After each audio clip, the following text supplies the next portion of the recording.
ان کے ٹوٹے مکان، ان کی دفن شدہ تہذیبیں اور ان کے ویران حویلیاں، موہنجو داڑو کی تہذیب، ہڑپا کی تہذیب، یہ تو میرے دیش کے اندر ہے، مجھے باہر نہیں جانا پڑے گا، مجھے روم کے کھنڈر دیکھنے کے لیے اٹلی جانے کی ضرورت نہیں ہے، اردن جانے کی، ترکی جانے کی ضرورت نہیں ہے، یہی کھنڈر بتا رہے ہیں میں بھی کبھی کسی کا سر پر غرور تھا۔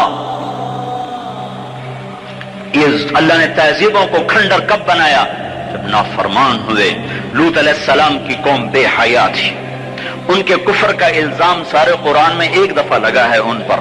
جب بھی نبی کہتا تھا تم غلطی کرتے ہو تو اور انبیاء ان پر کفر کا تم کیوں اللہ کا انکار کرتے ہو، تم کیوں اللہ کا انکار کرتے ہو؟ لوط علیہ السلام کو لوط علیہ السلام نے اللہ نے صرف ایک دفعہ کہا کہ یہ کفر کرتے ہیں، باقی ہر دفعہ جتنی دفعہ اللہ نے ان پر لعنت کی تو کہا تم کیسے بے حیا ہو، یہ تم کیا کام کرتے ہو، تم کیسے بے حیا ہو، تم مردوں سے شہوت پوری کرتے ہو۔ ما سبقکم بها من احد من العالمین، اس ظالموں تم سے پہلے یہ گندا کام کسی نے نہیں کیا، یہ تم کیا کر رہے ہو؟ جب دھرتی پر یہ کام لوط علیہ السلام کی قوم کا عمل جب دو آدمی کرتے ہیں تو اس جگہ کے فرشتے اٹھ کر اوپر چلے جاتے ہیں کہ ابھی اللہ نے زمین کو ہلایا اور ابھی ہلایا اور ابھی عذاب آیا اور ابھی عذاب آیا۔ تو لوط علیہ السلام کی قوم پہ اللہ نے 4 عذاب پھینکے ہیں کٹھے، اور 5واں زلزلہ۔ پہلے آیا زلزلہ، پھر آئی فرشتے کی چیخ، پھر اوپر پڑی پتھروں کی بارش، پھر ان کے چہرے ان کی آنکھیں گئی دھسا دی گئیں، اور پھر ان کو اللہ نے یوں اٹھایا اور پلٹا کے یوں مارا۔ فجعلنا عالیہا سافلہا وامطرنا علیہا حجارۃ من سجیل منضود مسومۃ عند ربک وما ہی من الظالمین ببعید۔ عجیب بات بتاؤں، پتھروں پہ نام لکھے تھے، یہ پتھر فلاں خبیث کے سر پہ پڑے گا، یہ فلاں بدبخت کے سر پر پڑے گا۔ لوط علیہ السلام کی دینی ایمان نہیں لائی تو اللہ تعالیٰ کے فرشتوں نے کہہ دیا تو بچ جائے گا، تیری بیوی کے سر پہ پڑے گا پتھر۔ اور لوط علیہ السلام اتنے تنگ آ چکے تھے، فرشتوں نے انہوں نے پوچھا کب عذاب آئے گا؟ لوط علیہ السلام نے پوچھا فَاصْرِ بِأَهْلِكَ بِقِطْعٍ مِّنَ اللَّيْلِ وَلَا يَلْتَفِتْ مِنكُمْ أَحَدٌ وَامْضُوا حَيْثُ تُؤْمَرُونَ۔ لوط علیہ السلام کہنے لگے عذاب کب آئے گا؟ تو فرشتوں نے کہا ان موعدہم الصبح، ابھی نہیں، ان موعدہم الصبح، جب صبح کا چاندنا ہوگا تو ان پر عذاب آئے گا۔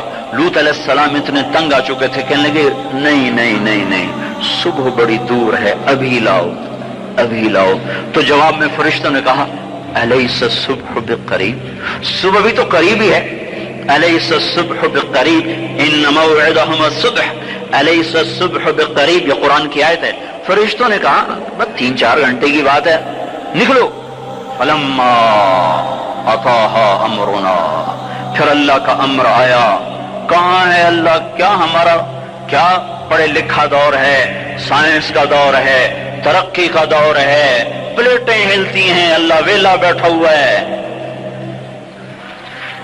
ہاں واپس آؤ واپس آؤ۔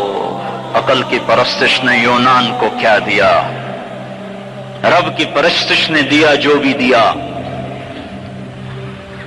اللہ اس کے رسول کی غلامی سے سہرے بندے ہیں، جس کے بھی بندے ہیں، وہی عزت کی سیڑھیوں پر چڑھا ہے جس نے اللہ رسول کے غلامی کا دم بھرا ہے، جس نے ان کی چوکٹ کو چوما ہے، وہی دنیا اور آخرت میں سرخر ہوا ہے۔ بے حیا معاشرہ ٹوٹ جاتا ہے اور بے حیائی ننگی ہو کے ناچ رہی ہے۔ کیا حیرت کی بات ہے کہ ننگے ناچ سکرین پہ دکھائے جا رہے ہیں اور دیکھنے والے مزے سے بیٹھے دیکھ رہے ہیں، تو کیا میرے اللہ کو غیرت نہ آئے گی؟ میں یہ لوط علیہ السلام کی قوم کے علاقے میں پھرا ہوں، 300 میل کا علاقہ ہے، غور آج کل اس کو کہتے ہیں، پوری پٹی پہ پھرا ہوں۔ وہ سارا پہاڑی علاقہ ہے، اسلام آباد کے پہاڑوں جیسا، بڑے نہیں چھوٹے چھوٹے خوبصورت پہاڑ، چلتے چلتے ایک دم بیچ میں نشیب آتا ہے اور یوں زمین 300 میل تک بیٹھی ہوئی نظر آتی ہے۔ عربی زبان میں بیٹھی چیز کو غور کہتے ہیں۔ یہ زمین کیسے بیٹھ گئی؟ جب لوط علیہ السلام کی بستی کو اٹھایا اور اٹھا کر اوپر سے زمین پر مارا تو وزنی چیز جب زمین پر گرتی ہے تو دائیں بائیں زمین نیچے بیٹھ جاتی ہے۔ اس طاقت سے وہ بستی زمین پر گری کہ 300 میل تک ساری زمین بیٹھ گئی۔